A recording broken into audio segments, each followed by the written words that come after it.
I am now happy to announce that there will be no income tax payable up to income of 12 lakh rupees. I propose to 1. Remove 7 tariff rates. This is over and above the 7 tariff rates removed in 23-24 budget. The revised estimate of the fiscal deficit is 4.8% of the GDP. ये budget एक force multiplier है। ये budget savings को बढ़ाएगा, investment को बढ़ाएगा, consumption को बढ़ाएगा और ग्रोथ को भी तेजी से बढ़ाएगा। ये भारत सरकार का बजट है कि बिहार सरकार का बजट है? आपने बिहार के अलावा किसी और प्रदेश का नाम सुना वित्त मंत्री जी के पूरे बजट भाषण में? The infrastructure is not going for the rest of the country. It's only going towards Bihar because we all know that this year is the Bihar election. So basically, for since and Maharashtra has been ignored, and Tamil Nadu, there's not a single word for Tamil Nadu or for any other southern states.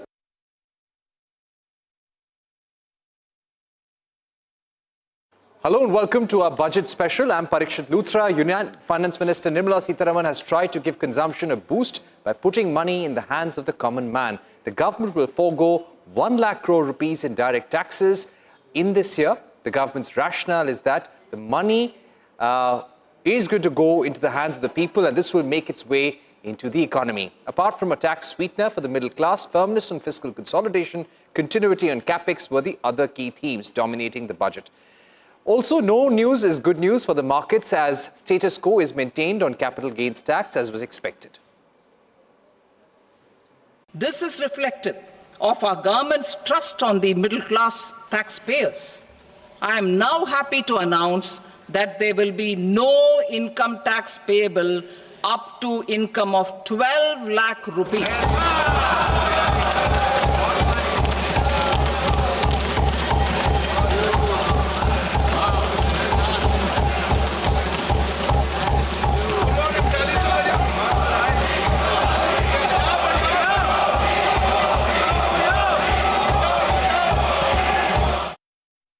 There is nothing to cheer about the fact that the government has improved the fiscal deficit from the BE of 4.9% to the revised estimate of 4.8%.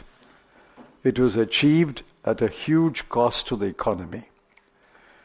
Those who did not believe us when we said that the economy is slowing down will, I hope, believe us now. Those who did not believe us that the capacity of the government to plan and implement schemes has diminished will, I hope, believe us now. We're now joined by Syed Zafar Islam, national spokesperson of the BJP, Sashmit Patra, Rajya Sabha MP from the Biju Janata Dal, also with us. Let me go across to Mr. Patra first of the Biju Janata Dal. Mr. Patra, how do you see this budget? The focus was on continuity, on improving the livelihoods of the middle class, putting more consumption power in their hands. How do you see the budget overall? Yes, the opposition has complained that this was a very Bihar-centric budget, but overall, do you feel that the government has been right in boosting consumption and putting money in the hands of the middle class? Do you think that will happen with this budget? You see, this is a case of a missed opportunity.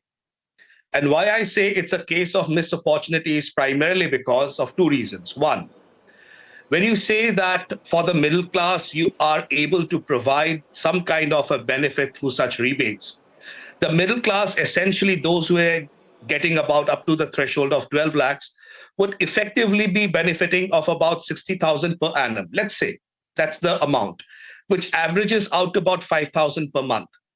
If we were to look at the consumer inflation that is happening right now, the food inflation that is happening right now, there are no specific indications in this budget that specifies that inflation is going to be curtailed. So what you are essentially doing is the money that you are saying is going to stay in the hands of people, which will lead to a consumption demand, is actually going to be, in a way, get diluted within the framework of inflation itself. That's the first piece. The second, many a times we believe that income tax being provided a rebate is actually going to help and create and boost consumption and demand. It's not going to happen that way. If you really wanted to do that, you'd have actually increased capacity and increased outlay for Manrega. Now, Manrega is the flagship program for the country as far as livelihood support is concerned at the bottom of the pyramid. Now, if you were to look at the outlay for Manrega, this is absolutely status quo. On one hand, you have got high inflation. Second, there is no scope or any support for reduction of fuel prices. There is no intervention being made for LPG prices. What essentially you are saying is going to go towards the consumption demand will essentially end up just being traded off against the inflation. Okay. Mr. Patra, thank you for those remarks and your concern around how this budget may actually end up fueling inflation. Let me also get in Milind Deora, the Shiv Sena MP who's joining us right now. We'll also go across to Mr. Zafar Islam in just a bit. But Mr. Deora, the complaint that is coming in today from the opposition is that what happened regarding stagnant real wages?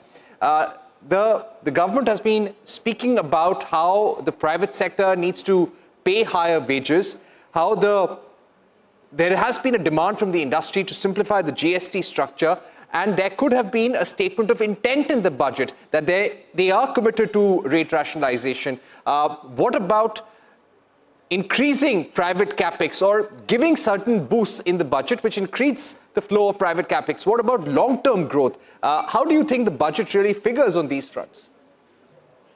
Well, firstly, thank you for having me, and my good evening and namaskar to both my friends on this panel. Both Dr. Patra and Zafar are my very good friends. Firstly, everyone has some expectation of the other from the union budget, and everyone expects the finance minister of the day to address each and every issue. I think, Parikshit, keeping in mind the global challenges that exist today, please try to understand that globally, if you look at the situation, one is there is a move towards greater robotics, artificial intelligence. There is a potential threat to jobs. Globally, you are seeing governments that want to impose tariffs and potentially initiate trade wars with many countries. In the United States, for instance, they've already imposed hefty tariffs on Mexico and Canada. China is probably next. Who knows what will happen in the months and years ahead with India. In that scenario, keeping in mind that there's global uncertainty, keeping in mind that there are severe political, technological disruptions underway, I think it's important that the government of India protects Indian industry, protects Indian job seekers from these disruptive challenges, and not just protects them, but makes Indian industry and especially MSMEs export ready and globally competitive. And in that sense, I give full marks to the finance minister and to the government for undertaking, in my opinion, a series of measures that in the last year in Parliament, I have raised several times that in my opinion are strategic endeavors that the government must aspire towards. One, for instance, increasing credit to MSMEs. They are the backbone of our economy. Today, between 1/3 to 50% of manufacturing jobs are created by the MSME sector. Almost between 1/3 and 50% of our exports come from the MSME sector. Okay. Bringing them technology, bringing them access to affordable credit is absolutely critical and essential to make them export ready and be able to compete in a world where globalization is under threat and where tariffs are likely to be imposed, and there's likely to be some degree of trade disputes between India and many other countries that we export to or that we import from. I think a second critical area. Mr. Deora, do you also believe that when it comes to the economic outlook in the country, the global environment is uncertain?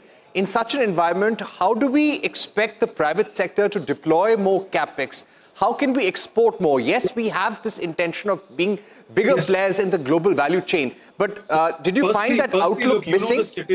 You know the statistics. It's always bandied about on your channel.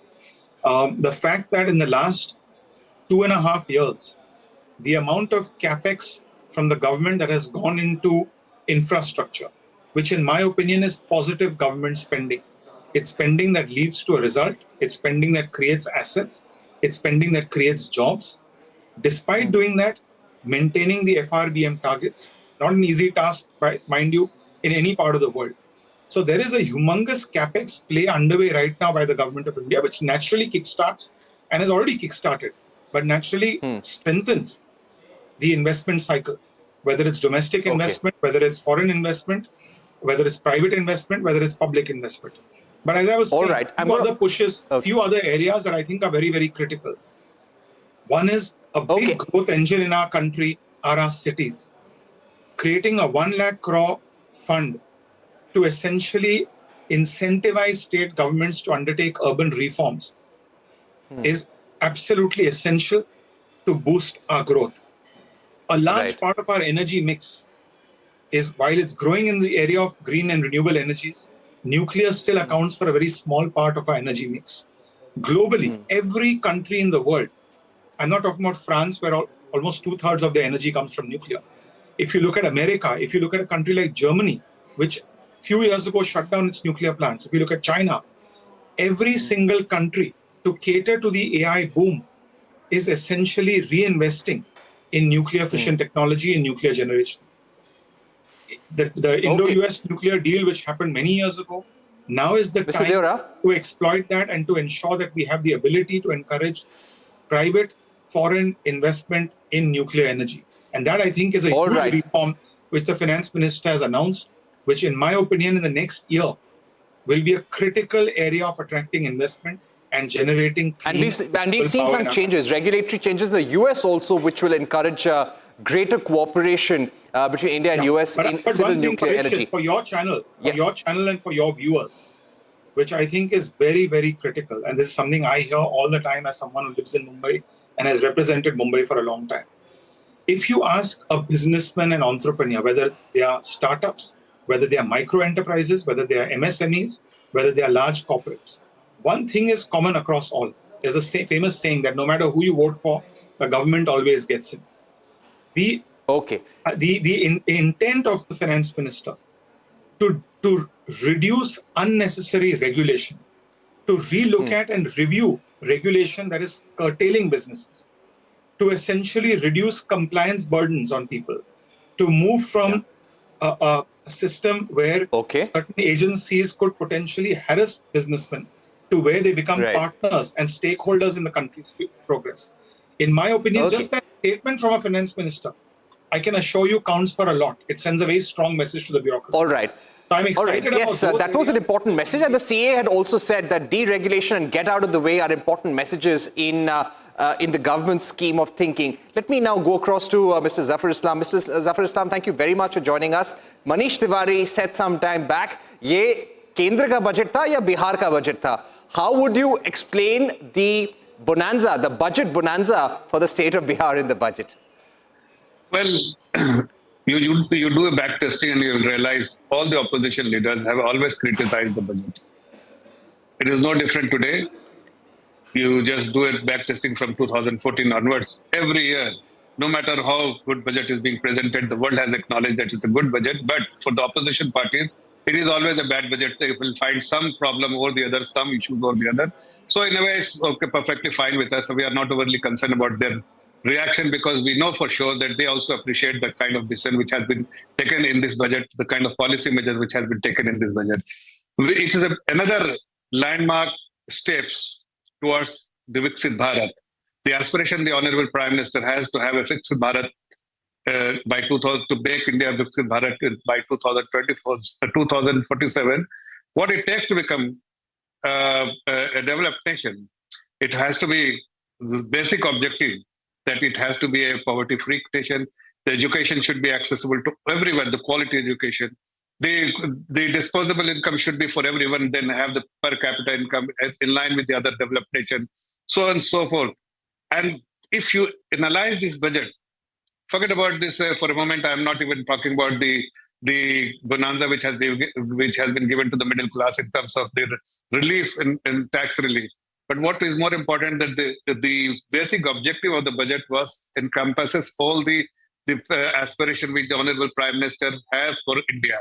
First, they were very clear that there has to be some policy reforms. So they have undertaken reforms for spurring growth in tax, as far as tax reforms, financial sector reforms, as Milind was talking about, the statutory reforms, and many others, the power sector, energy sector reforms, and urban development reforms. These reforms will definitely boost the growth. And besides that, the disposable income, which now the common man on the street will have, and all the middle class and the service class people, the salaried class people will have the additional income in their hand, will definitely spur growth. There will be spur boost consumption. Consumption will lead to more private investment, and more private investment will lead to more growth. More growth to more jobs will be created.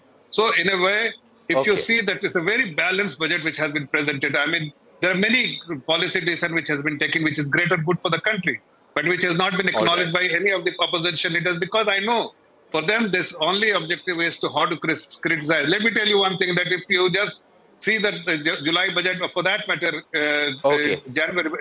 February 1st budget, we could have easily announced this relief which we have given, but we never wanted to make budget as an election budget. That's why we never announced, make this kind of announcement. It was a plain budget with no stimulus in February, but this time we definitely considered everything after the election, after having won Maharashtra and after we're completely running out of time, Mr. Zafar Islam. We're completely running out of time, but I'd like to thank Mr. Patra and you for joining us. You gave so much time to Milind, my friend Milind. You gave too much time to my friend Milind. Sorry, please come again. I said you gave too much time to my friend Milind. I was just kidding. Thank you so much, and good to see banter between the ruling party and the opposition on the channel. We are going to now move on to the next segment that we have for you. Thank you very much, Mr. Islam and Mr. Patra, for joining us. We're now joined by Shashi Tharoor, Lok Sabha MP and senior Congress leader. Mr. Tharoor, thank you for joining us on the program. What's your first reaction on the budget? It clearly focused on consumption and power and putting money in the hands of the middle class. Do you think that the budget on that front, when it comes to consumption, does it check all the boxes? Look, in the ordinary course, I would have. But the fact is that if you look at the core problems facing this budget, I must admit they've not been addressed. If you've got a job and a salary, yes, you'll be happy that your salary, you can keep a little more of it, even though in real terms, I don't know how much of a difference it's going to make, because inflation has eroded the nominal value of your salary anyway. So giving you a bit of a tax break is actually a more modest gain than it might appear on the surface. But having said that, the biggest problem is what happens if you don't have a job. Large numbers of our young people are unemployed. We have record levels of unemployment, record levels of youth unemployment, and record levels of the unemployment of the college educated. There's nothing in the budget for them. There's no reference to unemployment in the finance minister's speech. That's problem number one. Problem number two is that, in fact, last year, the government had actually announced employment-linked incentive schemes in the budget of 24-25. But in fact, they couldn't really make any progress with that. They cut the budget of it from 10,000 crores down to 6,000 and change, and they haven't delivered the job opportunities. So unemployment remains a very big question mark. Second, on the income tax itself, she mentioned there's going to be an income tax bill coming next week. So we better wait for the fine print. We don't know whether it's going to suddenly change, for example, all the deductions and so on and so forth available to taxpayers. Maybe the saving may not be that good after all. We have to wait to see. The other problem is the larger question of the investment climate. You know, the Viksit Bharat goal, which is a wonderful aspiration, requires growth. Growth estimates have come down, as you know, this year from what they were projecting last year. On top of that, we are not seeing any source of additional investment. FDI is leaving the country in droves. Domestic investors are skittish about investing in the economy. 23,000 Indian dollar millionaires have migrated out of India and become NRIs. The concern about the government's weaponization of the income tax, the revenue intelligence, the ED, and so on, is reaching heights that no one wants to comfortably do business in our country. These are very worrying trends.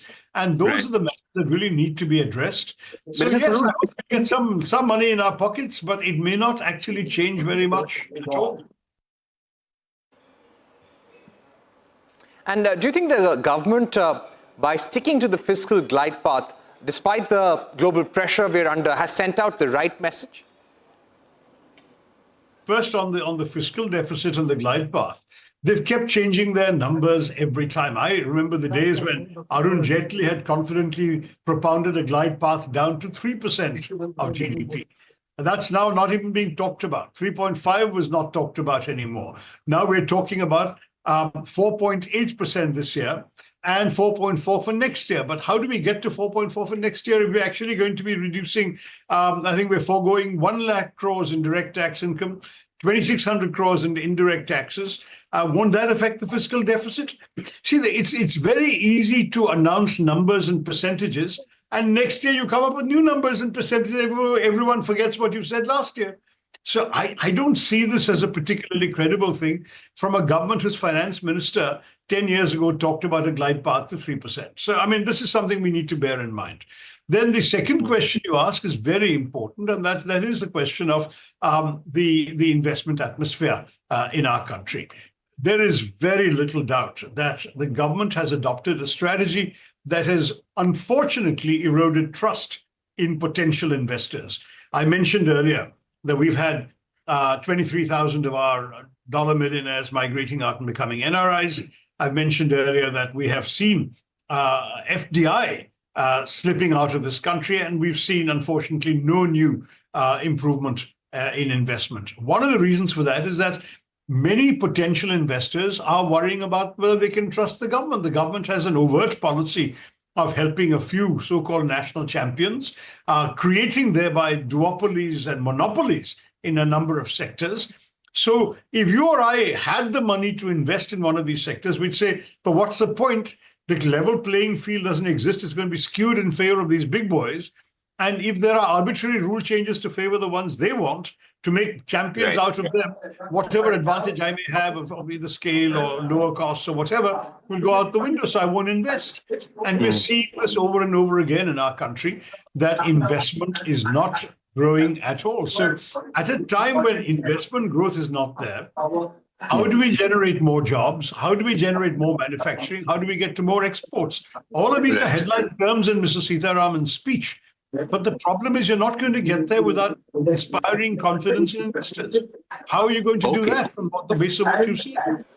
All right, so sharp political reactions there to Union Budget 2025, and that's going to spill over to the rest of the Parliament session as well. With that, it's a wrap on this special broadcast. Thank you for watching. Our extensive coverage on the budget will continue right here on CNBC TV18.